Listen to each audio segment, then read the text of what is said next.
Karthigai Deepam serial இன்றைக்கான எபிசோடில் என்ன நடக்க போகுதுன்னு ஒரு ஷார்ட் ரிவ்யூ பார்க்கலாம் வாங்க. டாக்டர் கார்த்திகிட்ட அபிராமியோட நிலைமை ரொம்ப மோசமாக இருக்குது அப்படின்னு சொல்கிறாங்க. அதை கேட்டு கார்த்திக் மனசொடைஞ்சு அழுதுட்ருக்காரு. இதுக்கப்புறம் எங்களால் எதுவுமே பண்ண முடியாது, அவங்க ஹாஸ்பிட்டலில் இருக்கிறதும் ஒன்று தான், வீட்டில் இருக்கிறதும் ஒன்று தான் அப்படின்னு சொன்னதுமே இன்னும் அவர் அழுதுட்ருக்காரு. அப்போது அம்மாவை வெளிநாட்டுக்கு கூட்டிகிட்டு போய் ட்ரீட்மெண்ட் பார்க்கலாமா அப்படின்னு கேட்க, அதை பற்றியும் நாங்கள் யோசித்து பார்த்துட்டோம். இங்கேருந்து அவங்கள அங்கே கூட்டிகிட்டு போகிற அளவுக்கு அவங்களோட ஹெல்த் கண்டிஷன் இல்லை. வேணும்னா கடைசியாக எக்மோ கருவியை பொருத்தி பார்க்கலாம், ஆனால் அதுவுமே அவங்களோட உயிரை காப்பாற்றணும்னு சொல்ல முடியாது. ஆனால் கொஞ்ச நாளைக்கு அவங்களோட மூச்சை பிடிச்சி வைக்கலாம், அவ்வளோதானே தவிர வேறு எதுவும் பண்ண முடியாது அப்படின்னு சொல்கிறாங்க. அதை கேட்டு இன்னும் அழறாரு கார்த்திகா. நீங்கள் என்ன பண்ணலாம் அப்படின்னு முடிவு பண்ணிவிட்டு சொல்லுங்கள், உங்கள் ஃபேமிலி மெம்பர்ஸ்கிட்டே டிஸ்கஸ் பண்ணுங்கள் அப்படின்னு சொல்கிறாங்க. கார்த்திக் அழுதுகிட்டே வெளியில் வராரு.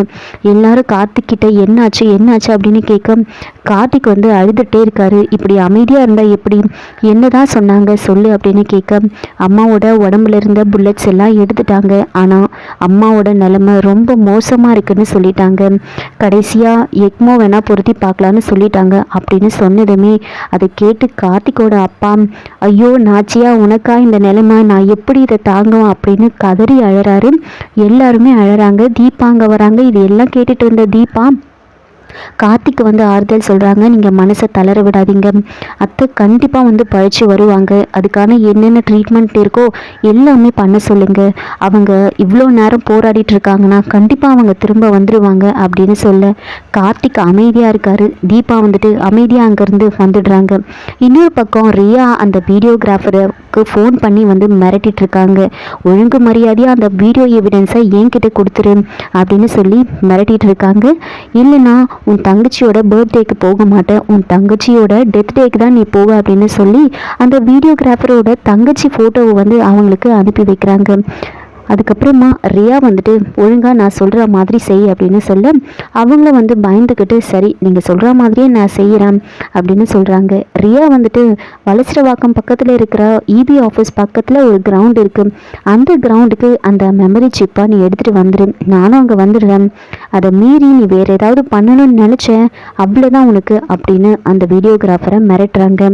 ரியா கிட்ட பேசிட்டு வச்சதுக்கப்புறமா இவ என்ன நம்மளை இப்படி மிரட்டிட்டு இருக்கான், இவளை நாம் இப்படி விடக்கூடாது அப்படின்னு யோசிக்க, இங்கே ஹாஸ்பிட்டலில் அருண், ஆனந்த், கார்த்திக் எல்லாம் அந்த ரியாவை நம்மளால கண்டுபிடிக்கவே முடியலையே அப்படின்னு பேசிட்டு இருக்க, அந்த சமயம் பார்த்து வீடியோகிராஃபர் சுரேஷ் கார்த்திக்கு கால் பண்ணி விஷயத்தை சொல்கிறாங்க. அப்போது கார்த்திக் உங்கள் குடும்பத்துக்கு எதுவும் ஆகாது, அது என்னோட பொறுப்பு, எனக்காக இந்த ஹெல்ப்பை மட்டும் பண்ணுங்க அப்படின்னு சொல்லியிருப்பாங்க. அதை கேட்டு வீடியோகிராஃபர் சரிங்க சார், அப்போது அந்த ரியா சொன்ன இடத்துக்கு நான் போகிறேன், அவங்கக்கிட்ட பேரம் பேசுகிற மாதிரி நான் பேச்சு கொடுத்துட்ருக்கேன், நீங்கள் அதுக்குள்ளே அங்கே வந்துடுங்க அப்படின்னு சொல்கிறாங்க.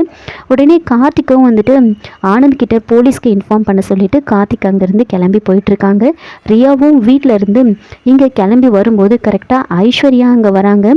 அவங்க அபிராமியோட பீரோவோட சாவியை அச்சு எடுத்துகிட்டு வந்திருப்பாங்க. அந்த சோப்பை காமிச்சு விஷயத்தை சொல்லிட்டுருக்கு.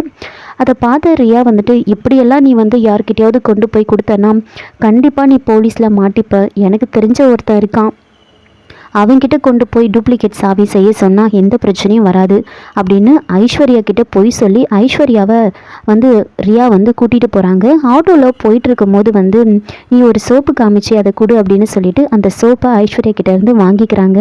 இந்த சோப்பை வச்சு நான் ஃபேஸ் வாஷ் பண்ணிக்கிட்டோமா அப்படின்னு கேட்க, ஏய் என்ன சொல்கிற நீ அப்படின்னு கேட்குறாங்க. நான் சொல்கிற மாதிரி இப்போ நீ செய், இந்த டூப்ளிகேட் சாவி வாங்கிறதுக்காக நாம் போகலை அப்படின்னு சொன்னதுமே ஐஸ்வர்யா அப்போ என்ன சொல்கிற நீ, நாம் எங்கே போகிறோம் அப்படின்னு கேட்குறாங்க. அப்போ தான் ரியா எல்லா விஷயத்தையுமே சொல்கிறாங்க. நீ மட்டும் நான் சொன்ன மாதிரி செய்யலைன்னா இந்த சோப்பை நான் உடச்சி போட்டுருவேன் அப்படின்னு சொல்கிறாங்க. அப்போது ஐஸ்வர்யா புலம்பிக்கிட்டே வராங்க. அத்தை அப்போவே என்கிட்ட சொன்னாங்க, உன் கூட சேர வேண்டான்னு சொன்னாங்க, இப்போது இந்த நிலைமை எனக்கு தேவைதான் அப்படின்னு புலம்பிக்கிட்டே வராங்க. சரி அப்படி நாம் மாட்டிக்கிட்டோன்னா என்ன பண்ணுறது, எத்தனை வருஷம் ஜெயில் அப்படின்னு கேட்க, 14 வருஷம் ஜெயில் அப்படின்னு சொன்னதுமே அப்போ நான் முடியெல்லாம் நரைச்சி தான் வெளியில் வரணுமா அப்படின்னு கேட்குறாங்க. அப்படியெல்லாம் எதுவும் ஆகாது, நான் சொன்ன மாதிரி செஞ்சேன்னா நீ யூத்தாகவே இருக்கலாம் அப்படின்னு ஐஸ்வர்யாவை மிரட்டி அந்த இடத்துக்கு கூட்டிகிட்டு போகிறாங்க. அங்கே போனதுக்கப்புறமா முகத்தை துணியால் 2 பேரும் கட்டிக்கிறாங்க. அந்த வீடியோகிராஃபர் அங்கே வெயிட் பண்ணிகிட்ருக்காங்க. ரியா வந்துட்டு ஐஸ்வர்யா கிட்ட இப்போ நீ நேராக போயிட்டு அவன்கிட்ட நான் தான் ரியா, அந்த மெமரி சிப்பை கொடு அப்படின்னு சொல்லி இப்போ கேளு அப்படின்னு சொல்ல, ஒருவேளை அவன் என்னை நம்பலைன்னா என்ன பண்ணுறது அப்படின்னு கேட்குறாங்க. அதெல்லாம் நம்புவான், நீ சொல்லி அதை வாங்கிட்டு வா அப்படின்னு சொல்ல, அப்போ ஐஸ்வர்யா அப்போ அந்த சோப்பை கொடு அப்படின்னு கேட்குறாங்க. அதெல்லாம் முடியாது, நீ அந்த மெமரி சிப்பை வாங்கிட்டு வந்தால் தான் நான் இதை கொடுப்பேன் அப்படின்னு சொல்கிறாங்க. ஐஸ்வர்யாவும் நேராக அங்கே போயிட்டு அந்த மெமரி சிப்பை வந்து கேட்குறாங்க. அந்த சமயம் பார்த்து கரெக்டாக அந்த வீடியோகிராஃபர் சுரேஷ் வந்துட்டு பேகை கட்டி கீழே வச்சுட்டு அங்கே ஒரு கயிறு வச்சுருப்பாங்க. அந்த கயிறை எடுத்து ஐஸ்வர்யாவை போட்டு கட்டுறாங்க. கரெக்டாக கார்த்திக்கும் அந்த இடத்துக்கு வந்துடுறாங்க. இதோட இந்த எபிசோடை வந்து முடிச்சிருக்காங்க.